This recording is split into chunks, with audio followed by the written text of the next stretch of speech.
You gotta think deeper. You know, let's talk, y'all. Let's continue our discussion about the Sabbath, and let's talk about how it's important to us. Now, I decided to do the part 2 because I felt it was necessary for us to go in a little deeper on the verse from Ezekiel. And to back that up, we brought some reinforcements from Exodus. Now, we don't have any definitions this week because we covered them last week, but the key words we'll be focusing on are sanctify and perpetual. So let's get into it. We start with Ezekiel 20:12, and it reads, "Moreover, also I gave them my Sabbaths to be a sign between me and them, that they might know that I am the Lord that sanctify them." So, unlike the Lord's Day, the Sabbath was given to the children of Jacob directly by God. The Lord's Day was made by man. It was a decision by man.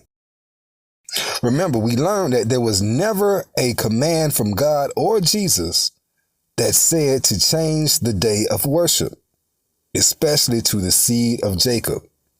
And God gave them this as a sign. He gave them the Sabbath as a sign, so that this will be a determining factor in your lives. Now, as a child of Jacob, you are born into this covenant, whether you know it or not. And it's the responsibility of the parent to pass this information down to the child. But our problem was that our parents or grandparents or so on either didn't know this information or was afraid to share this information. And that is a present day trauma you can find in many Black families today. And that trauma is the absence of your knowledge of your biblical history due to captivity and religion. The Most High had and has great plans for his people. This is evident by the mention of the word sanctify. In the word sanctify, you find meanings like to set apart as sacred, to consecrate, or to purify. And he purifies you with the Sabbath by you being in line with his word. If you keep the Sabbath, you're keeping his command. Therefore, you're not sinning against his holy order. We'll say it like that, right? Sanctify even means to entitle to reverence, meaning when you are in order, he will demand the respect of his people.